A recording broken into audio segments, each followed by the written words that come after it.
Nagsimula ang kwento kay Andy, isang high school student na magaling lumangoy. Isang araw ay sumali siya sa swimming competition sa kanyang paaralan, kung saan ang mananalo ay makakakuha ng scholarship sa isang kilalang campus. Si Andy na ang buhay ay halos araw-araw ay hindi niya gusto, hindi pinalagpas ang ito. Nag-training siya ng husto para manalo sa competition. Ngunit ang swerte ay wala sa kanya. Kailangan niyang matalo sa competition at hindi niya nakuha ang scholarship. Tsaka ang mga kaibigan niya at ang kanyang crush ay hindi na siya pinansin. Si Andy na ayaw lumayo sa kanyang mga kaibigan. Kaya nangako siyang gagawin ang anumang ipagawa sa kanya ng kanyang mga kaibigan. Kaya naman ang kanyang mga kaibigan ay humiling sa kanya na magnakaw ng beer sa tindahan kung saan nagtatrabaho ang kanyang ina. Ngunit sa kasamaang palad ay pinagtaksilan siya ng kanyang mga kaibigan sa pamamagitan lamang ng pag-iwan sa kanya. At dahil doon siya ay nahuli ng may-ari ng tindahan. Hindi nagtagal dumating ang kanyang ama na si Jim at pinagalitan siya dahil sa kanyang mga aksyon. Ang kanyang ina ay halos tanggalin sa kanyang trabaho. Dahil si Andy na 3 beses nang nahuling nagnanakaw ay nagpasya si Jim na ipagkatiwala si Andy sa kanyang pinsan na si Trent sa isang liblib na isla na tinatawag na Walton Island. Si Andy ay hindi tinatanggap ang desisyon ng kanyang mga magulang. Kaya naman nagpasya si Andy na tumakas, mabilis niyang inimpake ang kanyang mga gamit. Sa pagkakataong iyon ay hindi sinasadyang nakakita siya ng isang anti-gang relo na pag-aari ng kanyang ama at nagpasyang kunin ito. Nahuli ang kanyang aksyon ng kanyang nakababatang kapatid na si Mark. Kinabukasan sina Andy at Mark ay pumunta sa daungan. Sa panahon ng paglalakbay nakaramdam ng labis na kalungkutan si Andy matapos mawala ang kanyang mga kaibigan at ang scholarship. Naramdaman niyang pinabayaan siya ng kanyang sariling mga magulang. Pagdating sa daungan nakipagkita sila kay Trent, kahit na mukhang masaya si Mark, si Andy ay ang kabaligtaran. Hindi pa rin niya matanggap na titira siya sa kanyang tiyuhin. Pero sinabi ni Jim na ginagawa niya ang lahat ng ito para matuto si Andy na alagaan ang kanyang sarili at kunin ang responsibilidad sa pag-aalaga sa kanyang may sakit na maliit na kapatid na lalaki. Ang kapatid nito ay nagkaroon siya ng problema sa kanyang tenga at hindi makalapit sa tubig. Kahit na hindi siya masyadong masaya, kinailangan ni Andy na sundin ang kanyang ama. Pagkatapos na handa na ang lahat, pumunta sila sa bahay ni Trent sakay ng bangka. Pagdating sa Walden Island, dinala ni Trent sina Andy at Mark sa kanyang bahay. Doon tumingin si Mark sa isang mapa at nakita niya na ang lugar ay napakalayo mula sa lungsod. Upang pumunta doon ay aabutin sila ng halos 1 oras at kahit na pumunta sila sa lungsod ay hindi sila makakakita ng mall. Ang island ay napakakaunting populasyon at napakamisteryoso. Sinabi ni Trent na ang liblib na isla ay pag-aari ng kanilang pamilya. Ngunit hindi magtatagal ay mahuhulog na ito sa kamay ng isang napakayamang negosyante na nagngangalang John. Si John ay madalas na pabalik-balik sa isla gamit ang kanyang pribadong eroplano. Noong gabing iyon ay isiniwalat ni Trent ang isang katotohanan tungkol sa kanilang pamilya na naging napakayaman. Ngunit ang lahat ay nagbago ng husto, nang ang lolo ng kanyang ama ni Andy ay natagpuang patay sa isang kakaibang aksidente sa barko. Simula noon nawala ang lahat ng kanilang kayamanan at walang natitira. Kaya naman si Andy nang pasya na hanapin ang treasure, ngunit wala sa kanya ang swerte. Ngunit nang nasa gubat siya, nahuli siya, ngunit nang malaman na apo siya ni Walden ay agad siyang pinakawalan. Si Andy nang makauwi ay naramdaman niyang may kinalaman ang kayamanan sa anti-gang relo ng kanyang ama. Ilang sandali matapos sabihin sa kanya ni Mark na sinabi sa kanya ni Trent ang isang kwento tungkol sa kayamanan ng kanilang lolo kung saan nakatago ang kayamanan sa isang lugar na puno ng misteryo. Pagdinig na mas naging masigasig si Andy ay determinado siyang mahanap ang kayamanan. Nagsimulang tumingin si Andy sa anti-gang relo ng kanyang ama na iniwan ng kanyang lolo. Sa loob nito may isang inscription at pahiwatig para sa kayamanan. Si Andy ay sinubukan maghanap ng mga pahiwatig, muntik na siyang mahuli ni Trent. Pero dahil gabi na, sinabi ni Trent kay Andy matutulog na sila. Kinabukasan nung binabantayan ni na Andy at Mark ang souvenir shop ni Trent, may dumating na babae sa shop. Ito pala ang crush ni Andy sa dati niyang paaralan na si Claire. Ang balak doon ni Claire para magbakasyon pero hindi niya gusto ang lugar dahil malayo ang isla. Nang marinig ito si Andy na agad niyang sinamantala ang pagkakataon na yayain si Claire na mamasyal kasama niya at si Mark sa syudad. Noong sila ay nagbibisikleta ay hindi sinasadyang dumaan sila sa isang gubat at nakakita ng babala. Si Andy at Mark ay nais na pumasok sa loob, lalo na't sinabi ni Claire na puno ng kwentong multo ang kagubatan. Niyaya ni Andy si Claire na pumasok sa loob ngunit tumanggi si Claire at iniwan sila. Samantala si Andy ay kailangang pumunta sa gubat para hanapin si Mark na biglang tumakbo muna sa gubat. Matapos mahanap si Mark at lalabas na sana, si Andy ay nahulog sa isang butas. Si Andy saka pinatawag si Mark kay Trent at humingi ng tulong para makaalis siya doon. Pero makalipas ang isang oras ay hindi na bumalik si Mark at si Andy ay nataranta. Buti na lang at hindi nagtagal ay dumating si Trent at agad na nailigtas si Andy. Dahil sa pangyayaring ito pinagalitan ni Trent si Andy at si Mark dahil sa pagpasok nila sa kagubatan ng walang pahintulot. Nalaman din niyang hinahabol nila ang kayamanan doon. Si Trent sa kamalakas na binalaan sila na huwag na silang pumasok sa kagubatan. Kinabukasan habang nagtutulungan si Andy at Mark sa paghahanap ng lobster para sa kanilang hapunan, ay naiipit ang kamay ni Mark ngunit may biglang sumulpot at mabilis na tumulong sa kanya. Ito pala ay si John na ama rin ni Claire. Matapos malaman na si Andy ay apo ni Walton, si John ay niyaya siya nitong maghapunan sa bago niyang bahay na dating bahay pala ng lolo ni Andy. Bago umalis sinadya ni Andy na kunin ang kwintas sa tindahan ni Trent. Ngunit nahuli siya na nagdahilan si Andy sa pagsasabing ang kwintas ay regalo para kay Claire sa pag-imbita sa kanya para maghapunan sa bahay niya. Ngunit mukhang hindi ito nagustuhan ni Trent nang malaman niya ang tungkol dito. Sa kanya binalaan si Andy na mag-ingat kay John, na ayon sa kanya ay isang tuso na tao si John. Hinala ni Trent na sinadya ni John na gamitin si Andy para dalhin siya mula sa isla na ito. Na naaalala na si Trent ay palaging tumatanggi sa tuwing pinalayas siya ni John sa mga isla upang gawin niyang resort ang isla. Pagkatapos marinig pumunta pa rin si Andy sa bahay ni John at malugod na tinanggap siya ni John. Si John at Andy ay nag-usap tungkol sa maraming bagay. Sa kalagitnaan ng kanilang pag-uusap ay nagtanong si John tungkol sa kayamanan ng kanyang lolo. Nagkunwaring walang alam si Andy na sinabi sa kanya ni John na may milyon-milyong dolyar ang kanyang lolo. Hindi nagtagal ay tumawag si John sa telepono at sinabihan si Andy na hintayin siya sa labas. Nakita siya ni Claire at niyaya siyang tumingin-tingin sa paligid ng bahay bago pa masira ang bahay. Habang naglilibot nagtanong si Andy tungkol sa nanay ni Claire na hindi pa niya nakikita. Sinabi sa kanya ni Claire na hiwalay na daw ang mga magulang niya noong maliit pa siya. Naawa si Andy na marinig iyon, pero sinabi niya na at least si Claire ay ipinanganak sa isang mayamang pamilya. Kaya pa niyang mamuhay ng comfortable sa perang ibinigay sa kanya ng kanyang ama. Na nasaktan sa mga sinabi ni Andy ngayon lang, sinabi ni Claire sa kanya na hindi ginagarantiyahan ng kayamanan ang magandang buhay. Pagkatapos ay sinabi niya na ang bahay ay maaaring pag-aari ni Andy kung si Trent lamang ay hindi natalo sa pagsusugal kasama ang kanyang ama.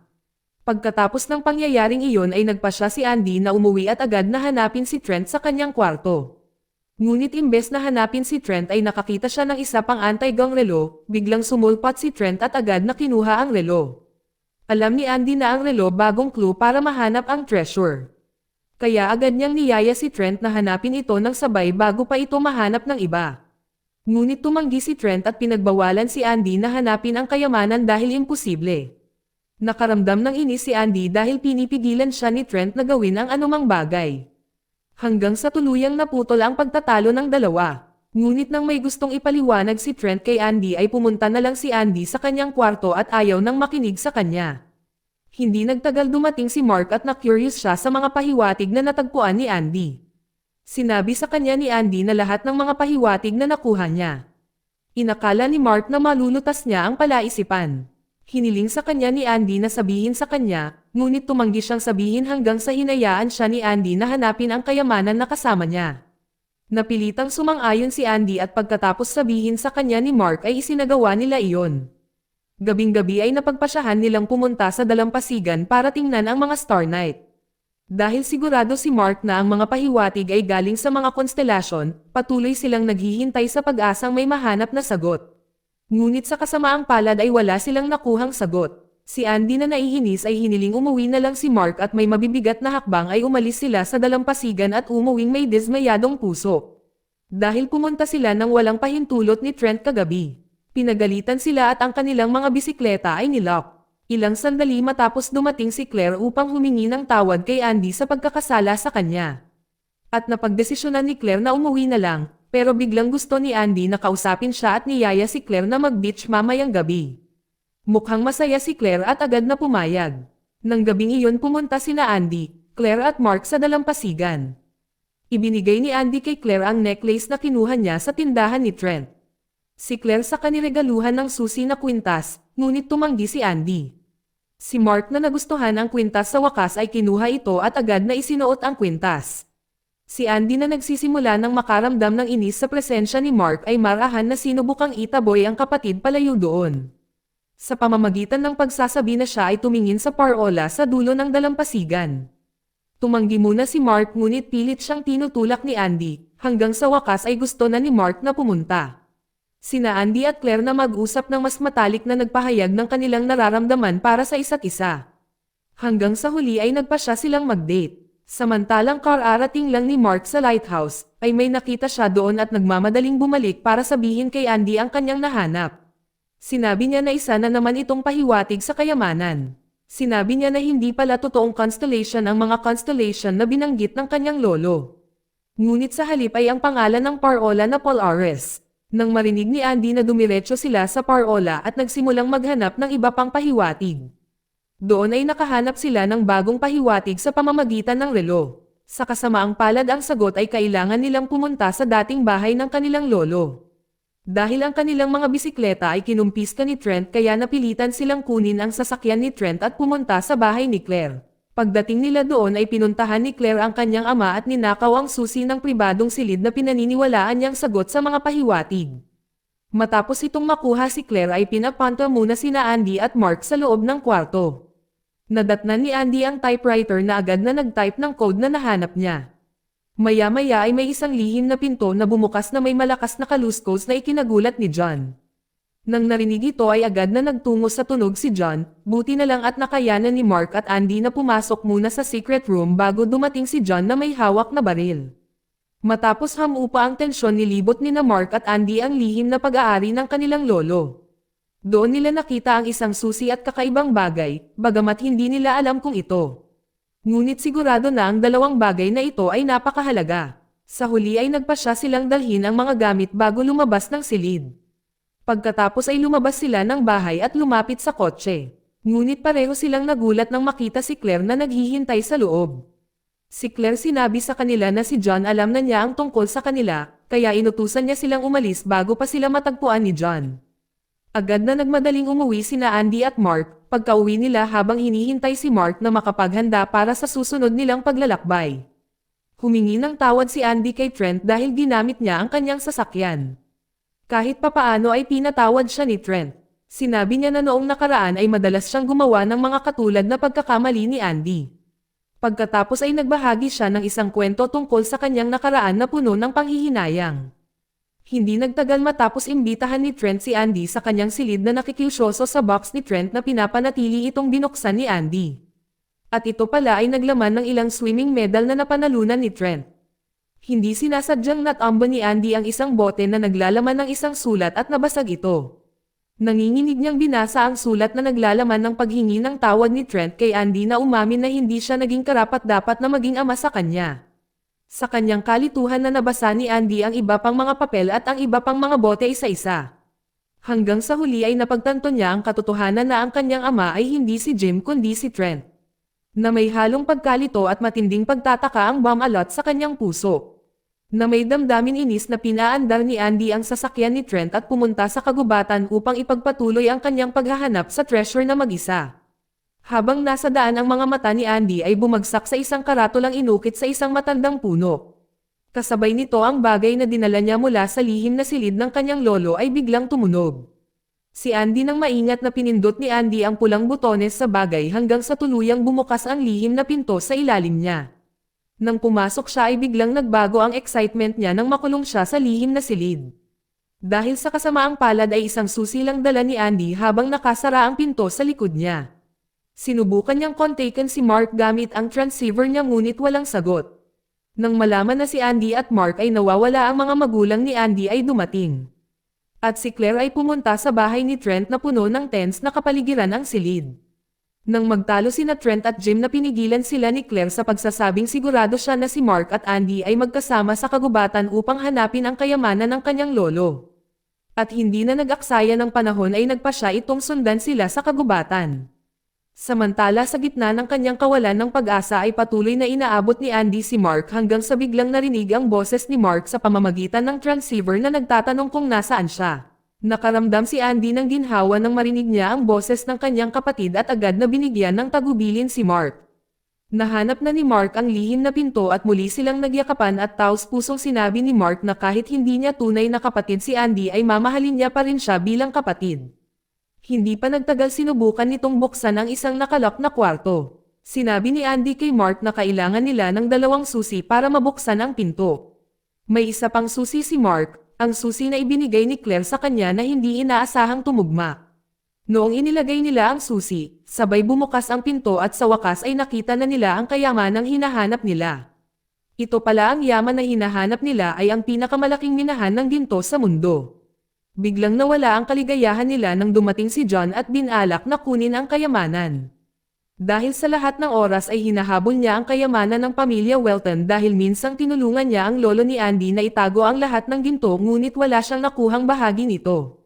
Bigla na lang nalock ng mahigpit ang pinto at nakasulat na ang pinto ay mabubuksan lamang ng pamilya Welton. Sinenyasan ni John ang 2 na buksan ang pinto ngunit tumanggi sila hanggang sa tuluyang itinulak ni John si Mark sa dagat. Nang makita itong si Andy na puno ng galit ay agad na hinayla si John hanggang sa magkasabay silang mahulog sa dagat.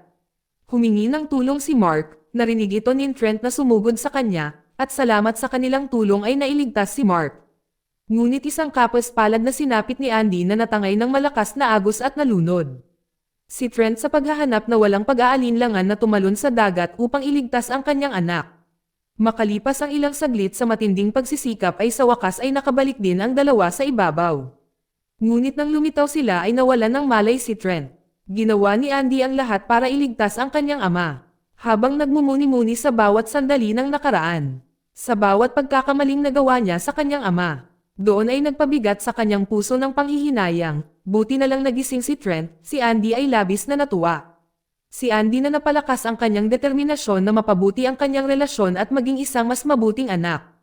Kinabukasan ay natagpuang patay si John dahil dito kinailangan ni Claire na umalis sa isla upang ilibing ang kanyang ama. Hindi nagtagal pagkatapos ay lumapit si Trent kay Andy at sa wakas ay ang 2 ay nagsimulang mag-usap muli. Sinabi ni Trent ang dahilan kung bakit niya iniwan si Andy kay Jim 15 taon na ang nakalilipas mula nang mawala ang kanyang asawa. Dahil nalungkot si Trent at nag-aalala na baka magkaroon ito ng masamang epekto kay Andy. Kaya napagpasyahan niyang ipagkatiwala si Andy kay Jim na magkakaroon ng mabuting pangangalaga. Si Andy matapos marinig na tinanggap ni Andy ang katotohanan na siya ang anak ni Trent. Sa pagkamatay ni John ang isla na dati niyang binili niya ay bumalik sa pamilya ni Andy.